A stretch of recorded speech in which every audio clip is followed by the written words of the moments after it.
Hey, this is Nick Aldis, your favorite GM, former world champion, and friend of K100 despite being on probation. A few years ago, I started Legacy Sports Nutrition to sell high-quality supplements made in the USA to people like me and hopefully people like you. Since we launched, code K100 is the most used promo code at LegacySups.com, which is a testament to the listeners of this show as intelligent people who care about their health and performance with bestsellers like Test X9 Testosterone Booster and our Recovery PM Sleep Aid. I use these products myself, and so does my wife, Hall of Famer Mickie James, as well as a bunch of your favorite wrestlers. Try our stuff now at LegacySups.com. That's LegacySupps.com, and use code K100 for 10% off and to support this podcast. You guys ready to? Did you get the chance to watch these shows, Konnan? Yeah, I watched Smackdown. I watched Raw. Yeah. Okay, cool. All right, so let's talk about Smackdown. Yeah. What do you want to talk about? Let's talk about show. it. Let's talk about it. What do you want to talk about? Right. So they opens with shows Drew and all the people walking backstage. Jade was there. Showed her attack on Tiffany, and Tiffany walked by the announcer. He was there where Cameron had a microphone. She came right out. And the man and Jade Cargill come out right away. Nick Aldis comes out and says she wasn't cleared for any contact outside of her match. Jade Cargill walked out and told she didn't want to fight because it didn't serve her. And all she wanted was her title match at Saturday night's main event. She said Tiffany time was up. And Tiffany tried to attack her at ringside, but they were kept apart. So they did like a mini little pull apart here. Now, this is a little thing, and I might have misheard, but I thought when she said Tiffy time, she said Taffy time. Oh, she did say Taffy time. Yeah. I thought that was hilarious. Everybody says it was a flub. I think it might have been on purpose. Taffy time. Yeah. That's what I was wondering. Was it a flub? Was it on purpose? But I thought that was funny, and it was a little thing that I caught. Yeah. Yeah. So other people had seen that? Yeah, that's what Jason Powell says. Okay. He says they called it an amusing flub. Taffy time was up. Yeah. So they go backstage, and R-Truth was handing out candy dressed as Santa Claus. And the Guns are trying to explain to him it's Halloween, not Christmas. Right. And Solo walked up and called the Guns defeating the MFTs a year ago for the tag titles. And Solo said they were back in line for tag title shot again. But the Guns said they were next in line. Saban suggested a match for later in the show to settle it. Solo said that was a good idea. Well, so go ahead. You know, Ronnie is my boy, and I love him, and almost everything he does is funny. This was not funny. Right. It felt like forced. Like, we got to find something for Ronnie to do. He was always funny. He'll figure it out, you know. Right. But I will say this. I'm happy for my brother because I've been telling him for years because, bro, Ronnie can rap off the dome like few people, you know. Yeah. And you know, he's talented, charismatic, can dance and all that. Like, he's a showman. That's what he did before he started. Like, he used to open up in North Carolina. He said it on our show for Tupac and Eazy-E. So he goes way back. Like, the reason he was a wrestler, he was in jail and he met one of the Crockett's, and they were the one that told them that, hey man, you should try wrestling, right? And because he was still on the streets, you know. And so now he's going to Madison Square Garden, bro, to do like a one-man show. And I'm very happy for him. Wow. And I hope he sets it up and, you know, and gets other gigs like that. You know what I'm saying? Is Raven opening for him? Wait a minute. Raven had some very prestigious venues for his documentary. Come on. Like what? Oh, he was at the Smod Cinema. What? Who? What? It's Kevin. Is Smith. That next to the Delco Pool Hall? It's Kevin Smith's movie theater. That's a big deal. Who would know that? I don't know any of the Kevin Smith marks. They know it's Smod Castle, Smod Cinema, Smodcast. That's his whole deal. All right. So in what I considered kind of creative bankruptcy, right? They did a 20-minute match with Nathan Frazier, half of Fraxium, whatever, against Ilya Dragunov for the U.S. title. Right. And I couldn't care less. I fast forwarded through this. I can't believe they went, bro. This was like a lot of TV time they invested in this for two characters that aren't over enough to get this much TV time. Not even close. So I was surprised that they did this. Maybe because they thought they were going to. I hope they're not feeding into this community like, well, they're going to have a good match, and like, you know. That's exactly the community they're feeding into. Yeah, because bro, it's like, you know, then you get caught up in the thing is like, if you're selling a good match with two characters, I could care less to watch. I could care less if it's a good match. So I'm going to fast forward. Yeah, but sometimes having that ability, like the fans will notice, oh, this guy can have a good match, and it just becomes a part of the package of the character and stuff. Dude, people are we're turning this off. Well, yeah, the numbers were down. Yeah. Pull it up. I'll We get 'em. haven't gone over it because the only thing we really get numbers on now is by the time we record is a SmackDown. Yeah, and actually, did you see that, Konnan? What? The total SmackDown number was under 1 million for the first time. Well, they Right, it had was the new Halloween. rating. Yes, right. Oh, right. People are going Halloween, to parties. the It was baseball, Halloween. right. Yeah, I'm They're sorry. Yeah. taking their kids to trick or treat. Yep. There's a million I forgot excuses, that it was but still the Halloween. numbers. Well, that it's great. not an excuse; it's the truth. Right, but You know, this is still a throwaway booking here because, like, bro, I right, think right, a lot of people that probably watch it live, they're like, you know what? I'm gonna go club with my friends, with my girl, right, and then I'll see you when I get home. That's the Right. great thing. You don't have to watch it. Yeah. It isn't like Yeah. live sports. right. You know, I don't have any It's, quarters. I don't have any quarters for this DI. You seen You quarters? know, Yeah. not yet Shit, on the show- Tuesday. this is Yep. Wednesday. Well, not on WrestleNomics. Wow. Right. Yeah, that sucks. That takes away a lot of our content analysis. Well, let's Well, just say at let the me end. just So, let me well, let me finish this Go segment. ahead. So at the end, they Ciampa attacked Frazier after Dragunov showed him respect after the match, and then during the break, a brawl broke out with Fraction and DIY getting into it. And Dragunov kind of separated them and turned around and find Tama Tonga holding the U.S. title. So I guess this is the next opponent. So whatever. I don't know. This is not. I had no interest in any of this. Anybody else any comment on this? Well, let me just say, the match was very long. You're very right. It was between one guy nobody cares about, and he's part of a tag team, right? I'm not a big fan of splitting tag teams and doing a singles match because 99% of the time the guy's going to lose, right? But I think what they're trying to do, because they did a video on him that was really good, right? And I think they're really trying to push him. I mean, he beat Sami Zayn in a surprise in his first match back after knee surgery, right? Now they're continuing the Sami Zayn thing where every week they give him a good worker and they have a good match, right? And I just think they're trying to push him. They like him and they're trying to push him, and that's very obvious.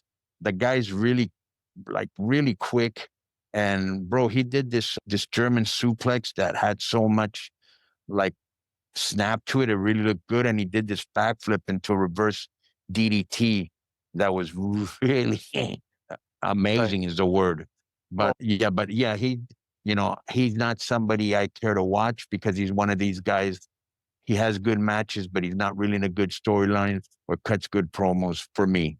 No, these open championships are not storylines at all. You just open challenge. Here comes a guy. We have a match, and that's it. It's like this is not. Nobody's going to get over out of this. Trust me on that. Right? I disagree. They're hoping Dragunov does. He won't. Trust me. I think he will because I think they're going to go out of his way to push him and make sure that we like him. That's what I think. Yeah. Well, if you think pushing him is putting him out there in 20-minute matches against nobody. No, Disco.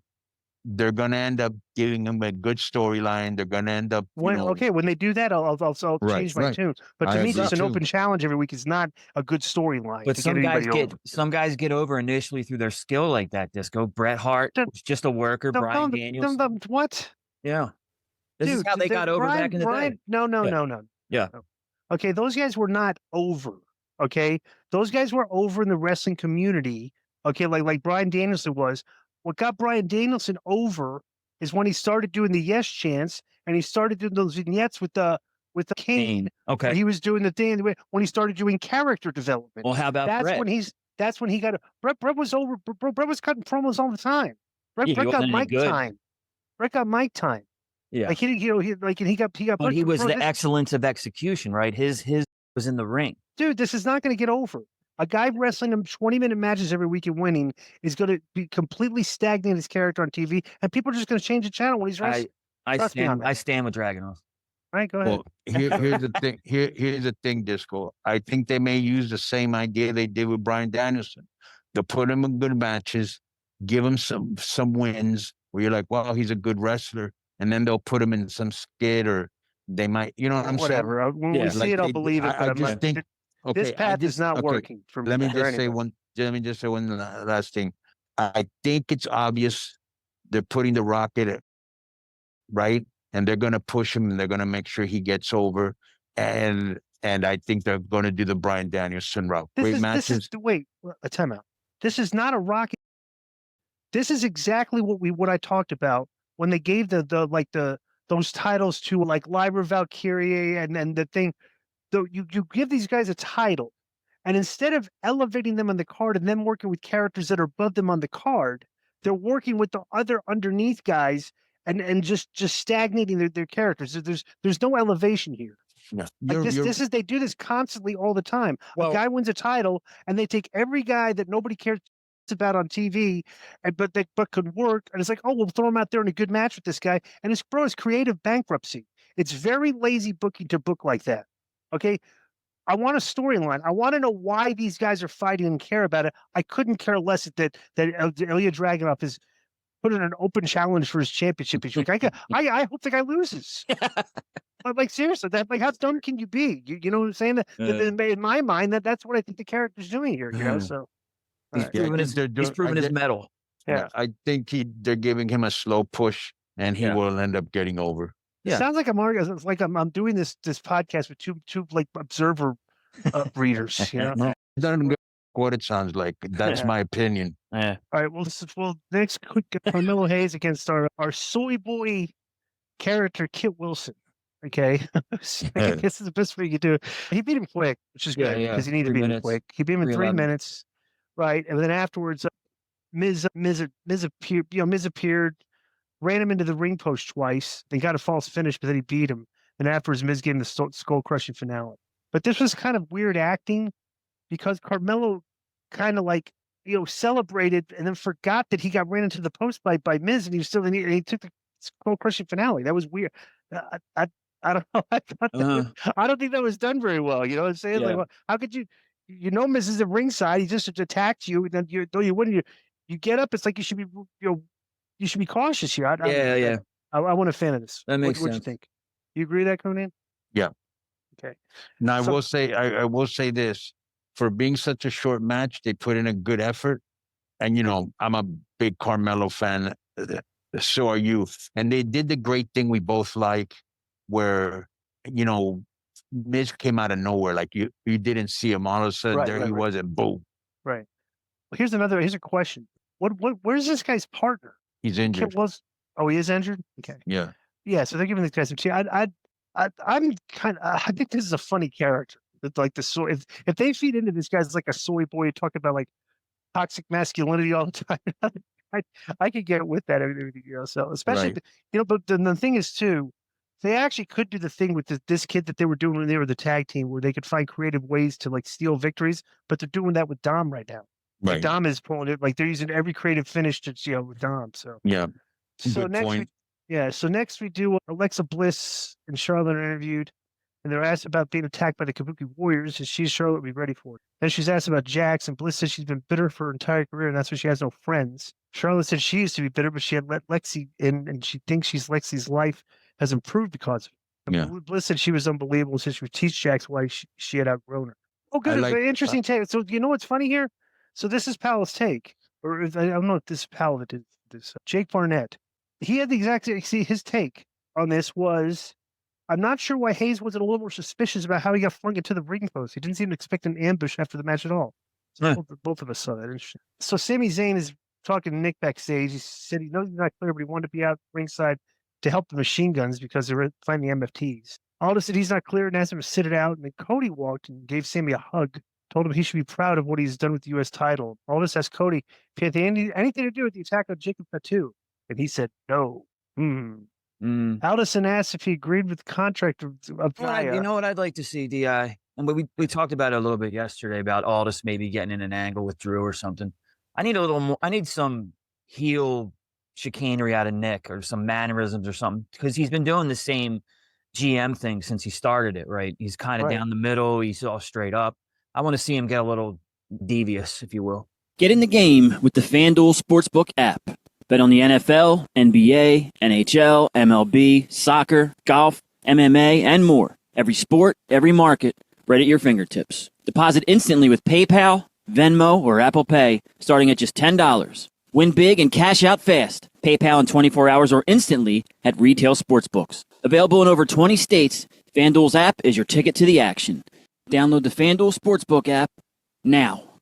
I would love to see the deal where Nick kind of threatened, or Drew kind of threatened Nick that he knows some secrets about him from back in the day, and he's going to spill the beans if he doesn't give him what he wants. That's good. Like blackmail him, and then, That's a then Nick starting has point. to go. I would do something like that. Yeah. That'd be interesting TV. Or what if he went out there and he started to tell the fans that, the girls that they were fat and they could get heat, Right. like little pro wrestling, nothing. Yeah, and Right. tell them to stop because it's affecting contacts. Yeah. What Right, yeah. Cobana was doing. Yeah. Yeah. We should have Joe book this. So Bliss against Nia. They Let's start writing show reports. These two have wrestled each other a lot. This is kind of weird because Nia's out there by herself. Yeah. Charlotte ended up distracting Nia, and then Lexi used it for Lexi's victory. Wait 1 minute. You forgot the interaction because I wanted to say something between Tama Tonga and Dragunov. Did that I did. happen? I said that during the thing. They said they got in each other's face, and he was holding the belt. They did their facials. All right. Their mean faces. What did you think of that? I thought that was brutal, bro. I think it's funny because you know how Taurus in or Mortis in AEW or Frank the lawyer and Lucha Frank the lawyer and Luchasaurus, same thing. Right. It's almost like they're going backwards, like they used to book the Samoans before. They can't talk. It's like, bro, he could just easily say, "I'm gonna whoop." Yeah. So this is kind of weird. So I was furious that Charlotte distracted her and got the win, which is kind of a weird. I don't know. This is just I don't know. But bro, we're well into an hour into the show, and we've had Ilya Dragunov, Nathan Frazier, the Machine Guns, the MFTs. Okay, we've had Tiffy and Jade at the very beginning, Kit Wilson and Carmelo Hayes, Aya and Alexis, and it's like, was everybody hurt or something? Like there's like no A-list talent or like the top draws on this thing in the whole first hour of the show. Well, didn't Cody show up backstage? Well, just for a brief, does that really even count? Just to hug. You don't think Xavier? Nia, Alexa, and Charlotte or A-list? That's not. I'm talking about there's no Cody, there's no Drew. You know what I'm saying? They're feeding this in for later on, but it's like I don't know. Yeah, I mean, first hour. The show didn't do good. I'm saying the show didn't do good numbers. That's true. I'm kind of giving a reason maybe why. It's like you got all your B players on TV for an hour. It's like people probably changed the channel. Maybe. Especially this almost sounds like it was a throwaway booked show because they knew it was Halloween and they're going against the World Series and they didn't care. And Saturday night's main events right the next night. Right. Bro, none of this stuff is got. Think about this. All these angles they just did, none of them fed into Saturday night's main event. Like nothing to forward the promotion for that show. Well, the Jade and Taffy did. That did, but it's like, but then you could go through all these matches. These people aren't even on the show. Right. It's kind of weird, so I don't know. So we go to, Phoenix. Went back there and got in the MFT's faces because they screwed him over last week. He said he wanted a piece of Talatanga. And he stood on crates so they could like look eye to eye. That was actually pretty funny. And Phoenix slapped him. And then Solo prevented him from retaliating so they could focus on the main event. It's kind of weird. I don't know. Solo keeps having these guys back down and doesn't take, I don't know. It's kind of weird because I think the Samoans should just be mauling people. Right. They look badass and like they should just be like, not only that, more, not only that, they have a built-in thing that most people don't. Everybody knows Samoans are badasses. You know what I'm saying? It's like, so you got something already built in. Right, like the Irish. Well, and plus too, it's like they show up like with war paint on their face. Like they should be like also like they should be like from starting a war, like like attacking, like they're like it's an attack. You know what I'm saying? Like they're I don't know, this subdued booking where they're making Solo look like the leader and just calming these guys. I don't know. That's it's not interesting, to be honest. So. All right, so then they did a video for Damian Priest that we told Aleister Black he didn't initially hate him, but he made it personal for both of them. It was Priest has a very good, strong voice. Oh, big time. So his vignettes always hit hard because he speaks strong. So then, guess who's in the next segment? Kiana James. And Julia appeared in the picture, and they trash talked Tiffany about Tiffy time coming to an end. And Chelsea walked up and demanded a chance to defend her streak against the longest running women's U.S. champion. And Julia agreed to it. And Aldis made the match for next week, and then Nikki Cross appeared behind Chelsea and Alba, and they screamed and got scared. So It was brutal. Yeah, I will yeah, I say don't dig this: that. they finally gave Chelsea a little bit of love. She won the intergender championship with Ethan Page in AAA on Sunday. right. So What's that supposed to mean, Joe? No, just good. So this is kind of weird. They did the machine guns against the MFTs. He knew who was going to win here because all the MFTs are out there. Literally, Sammy said, I want to go out there with him. So they would have somebody at ringside, and Nick Aldis told him no, right? So, of course, Tala Tonga interferes, shoves Taven up the top rope, and and Tama Tonga beats, right? So after the match, they attack him, right? So then Phoenix runs down for the save, and he get beat up. Then Nakamura, who they attacked the previous week, also came in, and he got chokeslammed by Tala Tonga. And they laid these guys all out. Very interesting. Based on the interaction in the back, I thought as a babyface character, Sammy would come out here, even though Nick told him no. He didn't, which is I think kind of missed this spot here. Yeah. So I don't know. So then Nick asked Drew if he agreed with the contract terms, and he said yes. Okay. Asked if he was worried he would say something he shouldn't, and Aldis said yes. And Drew said he knew he had a stressful job, but he had to relax. So Nick was in the ring for the contract signing, brought out Cody, and they showed his actions a couple weeks ago where he hit Drew with the belt. And just brought out Drew, and both men sat down, and Aldis said they'd already discussed things at length, and all that left is to sign the dotted line. And Drew said he couldn't sign it. So Cody signed it immediately, and Aldis was now very aggravated, demanding an explanation. And McIntyre said it's lopsided, and he complained that Cody gets the normal champion's advantage of retaining the title in the event of an intentional disqualification or a countout. Aldis said it was standard language. If Drew didn't want a title shot, we'd find somebody in the back who does. That got a pop. Drew said, okay, get one of them, and he went to leave, but Cody demanded that he sit back down, and Drew said this better be good. Cody said if you want a stipulation where Cody loses the title at DQ countout, he says, yeah, I'll do it. Cody wanted to accept the stipulation, but Aldis wasn't too happy about it. Drew said he would sign now, and Aldis eventually relented, and Drew said he and Cody should be best friends after he blazed the trail Cody followed to finish the story. And he continued to say that Cody represents corporate America, but they cheer him for it. In fact, he's an immigrant and a U.S. citizen and the real American. Cody said the path Drew blazed was commendable, and he admitted he did follow it, but he said there were differences between them. Said when he was fed up with WWE, he walked, but Drew just got fired. He said, nice guys. Cody said, nice guys finished last till he showed up. And Cody went to leave, but Drew wouldn't let him have the last word. He told Cody the crowd would turn on him just like they turned on him. And Drew said the fans take and give nothing back. And he then told Cody that his daughters might appreciate him being at home trick-or-treating more than these fans would ever appreciate it. Of course, he talked about somebody's daughter, and Cody gets all mad and attempted to hit Drew with the title belt, but he avoided it and rolled out of the ring. Then Aldis scolded Cody for losing his cool, and then Cody had to shove him out of the way and eat a Claymore kick. And he powerbombed him through the contract table set up in the ring, and then knelt over Cody and told him to get on his private jet and go visit his family, and that tomorrow would be his last night with the WWE Championship. And then Drew said he would do whatever it takes. He swore it. So Drew got heat there at the end, which is the way to go. But I didn't like that. Why? The match is tomorrow. Why would he go fly home with his family and then fly? I don't know. Weird line. Yeah, I don't know. It's just I did actually like the way they set up they got to these stipulations. Because Drew said, why does he get that? So that made sense. What'd you think of the segment? Yeah, I liked it because it was different, where Cody says, oh, I know what you want. You want to know DQ, blah, blah, blah. Yeah, I thought that line about going home was kind of funny also. I'm just remembering something from before while you were talking. I liked, what's this girl's name? Jade Cargill. Mm-hmm. I like how she came out with the Punisher outfit.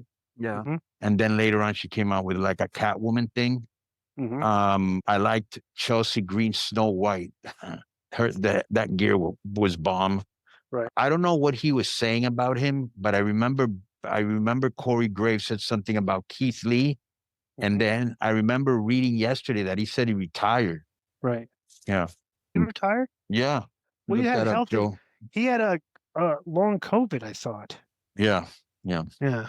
And the last thing, I really believe that when Solos wrestles, he should wear that face paint the other guys wear. It looks cool. Mm-hmm. Yeah. And then main event, I thought that was a good segment. And it was really weird when you watch past Halloween shows, they always, it was always, how would I say it? they always had stuff like, I remember in one Halloween thing, they had like a food fight. There was another one, they had the Bob for Apples. Like they were Right, more, the corny stuff. Yeah. yeah, it was corny. But this year they just had people in costumes, Yeah. you know. Like a trick or treat hardcore match or whatever. Right, Yeah. right. With pumpkins. Yeah. But it was usually very corny. Disco is right. I don't see no, Keith Lee, in fact, his last comment on the subject said he definitely will return. I'll reassure you that a return to the ring will certainly happen, though I won't posit how or when. All right. I read that yesterday. I didn't really look at the source or anything, but Yeah. you know, I could have been wrong. Yeah. Yeah. Yeah. All right. So so the show to me was flat. I was unimpressed. So Yeah, it wasn't a great show. Yeah, I would agree. And I think you're right. They knew they had the World Series, you know. It's like they didn't do, you know what I think? That they didn't waste appearances for some of the guys that they have limited dates for on a show they probably thought wasn't going to do a good rating. That makes sense. So it maybe that's what it came across as. So there's a lot of mid-carders on this show. Yeah. Yeah. Kind of, bro. You know, remind me of kind of the similar booking of like an AEW show. Where you have like a good worker against Lee Moriarty, and this is like kind of, I don't know. Yo, what's up? I just want to thank you guys for watching this clip. Don't forget to hit the like button, leave a comment, and subscribe, and join our YouTube membership for hours and hours of exclusive, unedited, uncensored content. And being a member will help you get involved in our upcoming live streams. Thank you for your support. Thank you for riding with us. I know you got a lot of other podcast choices, be it wrestling or other ones. And thank you for picking us. Boom.